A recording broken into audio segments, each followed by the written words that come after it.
जिस वक्त DGISPR ने प्रेशर दिया तो उसके अंदर यह कहा कि 102 शरपसंदों का ट्रायल फौजी अदालत में शुरू हो गया है। जब अटॉर्नी जनरल से इस्तफसार किया गया तो उन्होंने ये कहा कि अभी जो है सिविलियंस का ट्रायल फौजी अदालतों में शुरू नहीं हुआ है। ये अबहाम था, ये IFP क्लोज करें। अब ये बताइएगा सर कि असल इस वक्त सिचुएशन क्या है, क्लैरिटी क्या है? कमांडिंग ऑफिसर को ये लोग दे दिए गए हैं और ट्रायल अभी शुरू नहीं हुआ, तहकीकात हो रही है, तफ्तीश हो रही है? बिल्कुल, अभी ट्रायल डेफिनेटली शुरू नहीं हुआ। ये फौजी अदालत में जब फौज के पास आ जाते हैं उसके बाद इनकी दोबारा इन्वेस्टिगेशन होती है। वहाँ पर डिटेल इनकी जो भी प्रॉब्लम थी वो चेक की जाती हैं, फैक्ट फिगर होते हैं, प्रोसिक्यूशन एविडेंस उसको चेक किया जाता है और जब होने के बाद फिर उसके बाद उसकी चार्जशीट बनती है और फिर ट्रायल शुरू होता है। I think it will take some time before, ताकि इंसाफ के तकाजे सारे पूरे होने चाहिए। जब भी कोर्ट मिलिट्री कोर्ट में केस आता है वहाँ पर पूरी जांच पड़ताल होती है और एक इम्प्रेशन जो है कि कहीं बहुत जल्दी किया जाता है, इंसाफ के तकाजे पूरे नहीं होते, एक्यूज को अपना राइट नहीं दे रहा, तो ये बिल्कुल गलत बात है। इसलिए कि सिविलियन वो लॉयर भी कर सकता है, पूरी इन्वेस्टिगेशन होती है, उसके बाद चार्जशीट बनती है, उसको सुनाई जाती है, फिर केस प्रोसीड होता है, उसमें उसके पास अपनी मर्जी। अच्छा, अब देखिए जितने लोग अभी हैंडओवर किए गए कमांडिंग ऑफिसर को, उनके अहले खाना तो लाइल्म होंगे कि उनके प्यारे कहाँ हैं, मतलब वो ATC से कमांडिंग ऑफिसर को दे दिए गए हैं, लेकिन क्या उनके अहले खाना को इंटीमेट करना ज़रूरी नहीं था या कर दिया होगा ताकि वो कोई सिविल काउंसिल करना चाहते हैं तो काउंसिल कर लें, या फिर इसके अगेंस्ट कोई पटिशन करना चाहते हैं तो पटिशन दे दें? बुनियादी हुकूक भी यही है।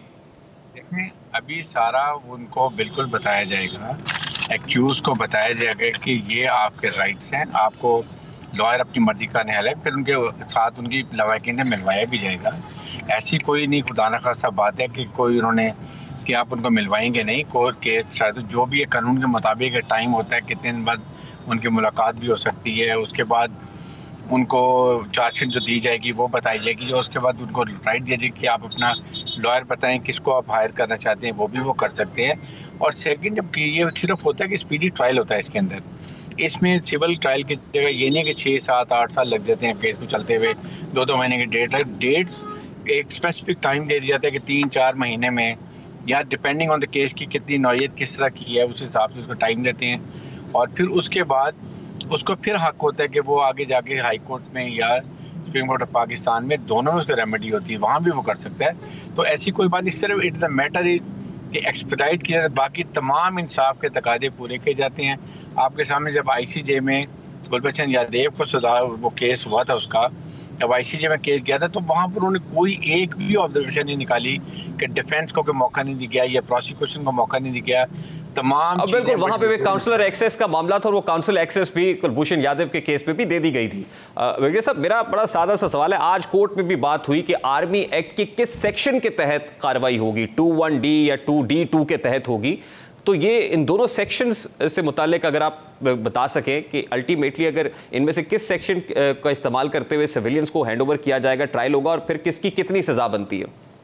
देखिए, मुझे actually I am not a lawyer, मुझे ये नहीं पता कि सेक्शन कौन से हैं दोनों, लेकिन एक बात है कि इसमें केस की नौयत पर डिपेंड करते हुए जो कोर्ट आता है वो सज़ा देता है। कोर्ट 2 साल से भी हो सकती है, आपको 8-10 साल भी हो सकती है, इसके दरम्यान में होती है। लेकिन खुदा ना खासा it's not a matter of death penalty के खुदा ना खासा कोई ऐसी बात हो, वो आई डोंट थिंक ऐसी बात होती है। और जरूरी नहीं है कि 102 लोगों को सजा मिल जाए, इनमें से इक्विटल भी हो सकता है, यानी ये जो लिस्ट 102 लोगों पर मुश्तमिल है ये कम भी हो सकता है। बिल्कुल ये एक्विट भी हो सकते हैं, क्योंकि जब इंसाफ के तकाजे पूरे होते हैं, आपकी डिफेंस स्ट्रॉन्ग है, वो एविडेंस प्रॉपर देती है, प्रोसिक्यूशन अपना केस वीक पे प्रोड्यूस करती है, उनके पास इतनी ज़्यादा।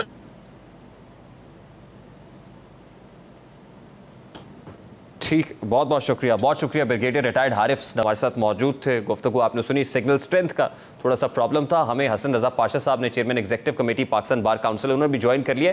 जस्टिस याया आफरीदी ने आज जो इख्तलाफी नोट लिखा है और उसमें यह कहा है कि अगर फुल कोर्ट बेंच बन जाए, खास तौर पे जब 2 सीनियर जजेस जो हैं अपने आप को रिक्यूज कर चुके हैं इससे, सीनियर प्यूरी जज जस्टिस काजी फायजीसा ने भी बेंच से अलहदा कर लिया है, और Supreme Court review of judgments and orders act भी है, और प्रैक्टिस एंड प्रोसीजर बिल का भी वो कहते हैं कि जब तक इसके ऊपर फैसला नहीं आता कोई भी बेंच जो सुप्रीम कोर्ट बनाएगी वो गैर कानूनी और गैर आईनी होगा। जस्टिस याहिया अफरीदी के इस नोट पर बात करेंगे। अस्सलाम वालेकुम हसन रजा पाशा साहब, बहुत बहुत शुक्रिया आपके वक्त के लिए।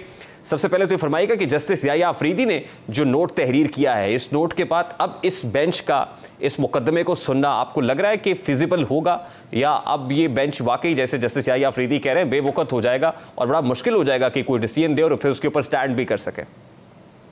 देखिए, जस्टिस याहिया अफरीदी साहब ने और इससे पहले जस्टिस मंसूर अली शाह साहब ने भी फुल कोर्ट की बात की, तो ये एक ऐसी चीज़ है जिसको अगर आप आइसोलेशन में लेंगे तो ये मुनासिब नहीं है। दोनों का ऑलमोस्ट एक जैसे ही जो है वो स्टैंड था, और उसकी रीज़न ये है कि 2015 में जो 17 मेंबर्स बेंच ने एक इसी तरह के एक मैटर में, आल दो कि उसमें सनसेट क्लॉज थी कि 2 साल के लिए आइन में अमेंडमेंट हुई थी आर्मी कोर्ट्स के हवाले से, और उसमें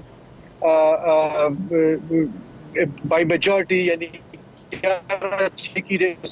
एप्लीकेशंस खारिज हो गई थी, तो उसको जरूर देखना पड़ेगा आपको कि 11 मेंबर्स ने ऑलरेडी एक वर्डिक्ट दे दिया है कि ये जो आइन में तरमीम हुई है वो ठीक है। इंसानी हकूक उस वक्त भी बहाल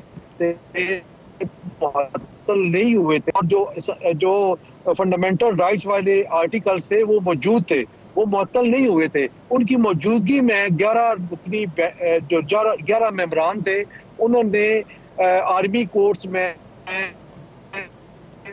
ट्रायल को जायज करार दिया था, जो है वो उससे खिलाफ किया था, और उन्होंने ये लिखा था कि सिविलियंस का ट्रायल मिलिट्री कोर्ट में नहीं होना चाहिए।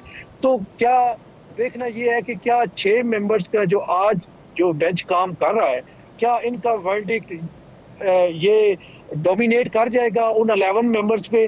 बात ये होती है कि एक धड़ा ये कह रहा है कि जनाब चूंकि उसमें आइन में अमेंडमेंट हो गई थी इसलिए वो और सूरत हाल है, लेकिन थिन लाइन है। देखिए, उसमें भी उन्होंने ये कहा था कि आर्मी जो आर्मी कोर्ट्स हैं, आर्मी एक्ट के तहत जो बनाई गई हैं, सिविलियंस का उनमें ट्रायल हो सकता है या नहीं हो सकता, तो उन्होंने कह दिया हो सकता है।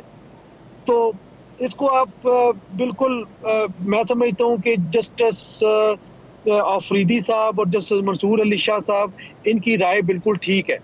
नहीं, सुप्रीम कोर्ट की आज की समाअत में अगर रिमार्क्स को देखा जाए तो सिविलियंस के फौजी अदालतों में ट्रायल के लिए आईनी तरमीम का मुतालबा तो किया जा रहा है। वो कह रहे हैं कि इसके लिए आईनी तरमीम रिक्वायर्ड है, लेकिन दूसरी तरफ 102 लोगों की फहरिस्त आज अटॉर्नी जनरल ने पेश कर दी है, जिसको पब्लिक करने का चीफ जस्टिस ऑफ पाकिस्तान की तरफ से इस्तफसार किया गया, लेकिन उन्होंने कहा मैं इंस्ट्रक्शंस लूंगा फिर कुछ कह सकता हूं कि इसको पब्लिक किया जाए या नहीं किया जाए। अब 102 लोगों को क्या कमांडिंग ऑफिसर को हैंड ओवर कर दिया है एटीसी कोर्ट ने? क्या इनका ट्रायल शुरू हो गया है? क्योंकि खासा अबहाम था कल DGISPR की प्रेस कॉन्फ्रेंस और फिर अटॉर्नी जनरल के पहले रिमार्क्स में। कल यूं लगा कि जैसे 102 लोगों का ट्रायल शुरू हो गया है, तो इस क्या मतलब समझा जाए इसका? तफ्तीश हो रही है या ट्रायल हो रहा है? क्या तफ्तीश को भी फिर ट्रायल ही कहेंगे? इसको किस तरह से देखते हैं आप? रेहान साहब, मैं समझता हूँ कि ऑनरेबल चीफ जस्टिस साहब का जो ये इस्तफसार है कि 102 की लिस्ट पब्लिक कर दी जाए, ये कोई इतना बुरा नहीं है, बहुत अच्छा है। इसको मैं सपोर्ट करता हूँ कि इसमें इनको लाजमी लिस्ट पब्लिश करनी चाहिए, और उन 102 जो मुल्ज़मान हैं उनके लवाहिकीन को पता होना चाहिए कि उनके जो रिश्तेदार हैं, किसी का भाई है, किसी का बेटा है, किसी का पोता, जो भी है, उनको पता होना चाहिए कि ये आर्मी कोर्ट्स में जिनके केसेस पेंडिंग है।